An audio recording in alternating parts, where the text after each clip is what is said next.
When you play the Game of Thrones, you either win or you die. And Joffrey Baratheon died. Welcome back, guys, to Fog Entertainment. And once again, we say goodbye to another king. We lost Joffrey in episode 2. Now we move on to episode 3. Breaker of Chains. And yes, Joffrey is dead. If you didn't know, if you thought it was a cliffhanger, we can confirm that he's dead. He died. The poison obviously took his life. And he's no longer the king. And we just, so many kings, they just drop like flies in this series. Kings are supposed to be protected and, protect the king. But how many kings have we seen perish in Game of Thrones? The throne's cursed, my friends. And I tell you what, I think Game of Thrones could actually be one of the shows that suffers most from killing off too many big characters. You don't agree with that? I think it's very rare that a show actually kills off too many. Which I think that's pretty good though, because you get some shows that just refuse to kill off main characters. It's good, Walking Dead. right? Walking Dead. It's good. That's undeniable, right? But I think there has to be some kind of leeway. I think what the problem Game of Thrones is left with, and I'll make a prediction because people, season 8 sucked, season 7 shite. It gets worse. Is that because they just killed off far too many good people? It could be. Could be, but it could also be the writing just completely went to shit. It could be that, but at the same time, it's like, if you keep killing off good people, you need to replace them with good people, and that's hard to do. Speaking of good people, Tywin Lannister, he's basically just bashing Joffrey. Joffrey's laying there dead, and he's telling Joffrey's brother Tommen, aye, your brother was a poor king, he wasn't any good. Are you going to be a good king? What makes a good king? And he gets Tommen to list all the qualities of a good king, while Cersei looks on. I mean, Cersei's an arsehole. She's an absolute bitch, but you can't deny that she actually does care for her children. Like, that's her one redeeming quality. Aye, and Tywin's sitting here fucking burying Joffrey. He's looking cold shit, which is kind of funny, but... Yeah, then Jaime arrives, and for some weird reason, he decides to have sex with her, right next to Joffrey. Dead corpse, her son. A little bit rapey here for Jaime Lannister. It was strange. Like, I didn't quite get it. Yeah, I didn't quite get it, because at this point... But she's like, no, not here, it's not right. Joffrey's laying there and he's like, I don't care. Yeah, just a weird fucking manoeuvre for Jaime Lannister. Because see, at this point, I would say he's pretty much a good guy. Did he not care for Joffrey? They had one scene, and it was a couple of episodes ago, Joffrey fucking buried him. Look, my uncle, the Kingslayer, it's fucking blank. They wrote shit about you. Who's dead now, big man? Aye, anyway. It was fucking Jaime that poisoned him. Wouldn't fucking blame him. Possibly, I mean... That's a big question, who did? Who poisoned Joffrey? Could be. Right, we then get Ser Dontos Hollard from King's Landing. He takes Sansa to a ship and he's greeted by Littlefinger. Littlefinger says, you're free, Sansa. He's going to give this guy his payment, and he pays him with an arrow through the chest. So just what a big kills him. Fucking retard this guy was, by the way. Expecting to get paid here, and Littlefinger, good night. Crossbow, bow and arrow, dead. And now, finally, oh my god, man, finally, Sansa is out of King's Landing, and we don't need to see her fucking greeting face there anymore. Different backdrop to it now. Only took over 3 full seasons, but finally we got there. And Peter Baelish, not a guy I would trust there. Tywin then interrupts Oberyn Martell. Aye, Oberyn Martell. It's a pretty tough name, actually. It took me about 10 attempts to pronounce it. He interrupts his fucking orgy session. I wonder if they had to hold his hands fucking during it, probably, because Pedro Pascal's a fucking loser, pal. But, yeah, a good conversation between these two, but I'll be honest, folks. See, ever since finding out with Pedro Pascal that he needs people to hold his hand because of his anxiety, I just can't really take his fucking character serious. And I know I should differentiate the work, but I see this guy on screen and I just see a guy, he needs his hand held in between takes. It's like, this guy's hyping up here. Hey, Tywin, Signori, you'll give me the mountain. Think the mountain needs his fucking hand held between takes? Probably not. No, definitely not. Tywin questions whether Oberyn was responsible for helping Tyrion kill Joffrey, but Oberyn doesn't really care about that. He's more interested in who killed his sister and who gave the mountain the order. So, they kind of... Tywin says he didn't give the order. Is he lying? Yeah, they kind of agree, I guess, to help each other. You will be one of the, the judges on my son's trial. And if he does that, then Tywin says he will get him his meeting with the Mountain, and he can get justice, I guess. He also offers Oberyn a position on the small council if Oberyn agrees to be the third judge. Men of Tarth, or whatever the fuck it's called. Was it Tarth? I don't know, but again, Joffrey died last episode. Do you not think things in King's Landing are almost a wee bit too chill? I expect the things to be a wee bit more up in the air. Like the way episode 2 ended, Tywin's like, no one fucking leaves King's Landing. Episode 3 begins, it's like fucking party mode. He's like, my grandson, see your older brother, what a fucking diddy man he was. I guess this just goes to show that nobody liked Joffrey. True. I mean, they're probably all relieved that he's dead. Then we see Tyrion locked in his cell. He's visited by his squire, Podrick. Podrick says that, yep, Sansa managed to get away, but everyone believes that Tyrion did it. Tyrion wants to speak with Bronn, but he's under investigation.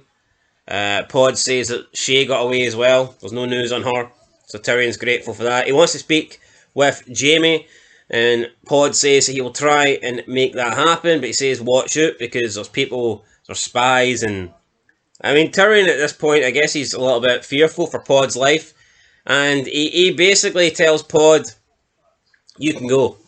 You can go, because if you stay, they're probably going to kill you, so you need to leave Big Poddy. Pod says that he would never betray Tyrion, and Tyrion thanks him. He says that you are the most loyal squire that ever lived. The acquired. What a squire. I like this. We've seen, I think Pod and Tyrion have been good together. Yeah, and hopefully it's not the end, but we're waiting a big decision on that, to be fair. Yeah, right, in the Riverlands, Arya and the Hound, they're crossing the Riverlands, they're spotted by a farmer. He offers them some help, and he gives them food, and then he says to the Hound, if you help me around with the farm and stuff like that, I'll pay you in silver. The next day, the Hound just beats the guy up and steals his silver and walks away. His reasoning was pretty good. He's like, here, Arya, they're going to get battered by more people. Like, we're better us taking the fucking silver than him keeping most of it. Yeah, he said, a dead man doesn't need his silver. And he says that the farmer and his daughter will not survive the winter. Arya, not happy with this. And the Hound, you think he's a good guy, but then he does this. Well, yeah. I mean, I wouldn't say he's a good guy. He's morally grey, and he doesn't strike me as pure evil. Yeah, pure evil would be... He could have killed this guy. Aye, and doing God money. Knows to his fucking daughter, so... He just, probably, I didn't even say... Probably didn't even beat him up that badly. He probably just gave him a wee warning shot and was like, here, I'm taking your silver, and that's it. See, unless you're called Stark, or got Stark blood in you, I think the Hound is pretty close to good as you can get. Aye, he's got integrity, hasn't he? Aye. Honour. Morals. Like, he's an honourable man. It's like, I think Tyrion's kind of similar, but the only thing Tyrion lacks is height. Like, no, but see if Tyrion Lannister, right, was normal. And by that I mean not a fucking diddy, man. You're gonna get his clothes down here, man. Well, he's not normal, let's just call a fucking... Nah, he's a fucking midget, dwarf. Aye. Well, you couldn't call him that. But say he didn't suffer from dwarfism and he was the same size as Jaime Lannister. Would he not naturally just be more of a dick? Of course he would be. Possibly. He's had to adjust his, behaviour to his size, in my opinion. Although he is still an arsehole to people, isn't he? Like, the way... Not in a bad way, but he still talks down to people. And it's the same... I mean, he was slapping the shit out of Joffrey when Joffrey was king. He was, but it's the same with the Mountain, right? He's probably truly one of the most evil characters on this show. But if he was, like, a foot smaller and weighed 200 pounds less... He'd have to tone it down a wee bit. He would have to tone it down, yeah, naturally that's just how it works. But he's got the size and the physical attributes to... throw around his evilness, whereas let's say Tyrion Lannister was evil, it's like he still wouldn't be able to do the things that the Mountain does. Of course, but yeah. So you need to have certain capabilities. That wraps up the Riverlands. We'll move on to Dragonstone. Yeah, as good as Tyrion could be the kindest person, right, and the most courageous person, but he's still not going. He's not going to save people from an onslaught, a 3-on-1 attack or whatnot. Do you know what I mean? He can be a good guy, but he's not going to jump in. Like, if he was with Arya at the beginning of that episode 1 of season 4, he wouldn't have been able to fend off all those members of the King's army. No, but he's got away with words, but words aren't as good as swords. Yeah, but they weren't fight. interested in words. You know what I mean? The Hound says, "Fuck your king." Fuck And they your were, king. do you know what I mean? See, Tyrion can't do that. No, of course he can't. See if Tyrion says, "Fuck your king," those guys have killed him, and then they're, taking Arya as their Right. slave. Absolutely. Dragonstone, right. Stannis finds out about Joffrey dying, and he's like, He seems to give up the fight on the White Walkers already. He's like, well, fuck this. No wonder, though. No fucking wonder. I'll be honest, I seen a short, like, a year ago of Stannis looking somewhere with a lot of fucking ice. So, I don't think he's completely gave up the fucking... Unless on his travels to fucking King's Landing he goes through a block of ice or something, but it looks like he's going to be heading north regardless. But turns out, Davos is going to go to the Iron Bank at some jobber place. The Bank of Bravos. So, wherever that is. But yeah, they believe that maybe Stannis can lay down his claim while King's Landing is, I guess, struggling right now. Bit. Is it weak though? I mean, to be honest, probably Joffrey at the picture, it's as strong as it can get. Yep, right, in the north, we get a bunch of wildlings. They attack some place and they send some lone boy out to send a message to Castle Black that more's going to fall. So yeah, just a bunch of wildlings attacked this place and 8 people killed them. Yeah, a bit weird. Then at the wall, we basically just have a discussion about what to do here, and it's like, Jon Snow's the voice of reason, because he's essentially saying, no, we actually need to go north of the wall now, because if we don't kill those women, the guys that are at Caster's Cape, then the guys that we're actually truly battling will batter the fuck at them and reveal the true numbers that we've got at the wall. Which is a valid point, because once they start getting ripped limb for limb, they're not going to hold much information, are they? No, and the fake numbers is what's probably keeping wildlings and stuff at bay. Alright, it won't keep White Walkers at bay, they don't fucking care. See the amount of emphasis that gets put on, like, the wall, and oh my god, look, they keep these guys north. But it's not even, like, the White Walkers now, it's like wildlings and shit. See King's Landing, right? See Tywin Lannister. I think the White Walkers lost a lot of credibility when Samuel killed one. Totally, but see Tywin Lannister, right?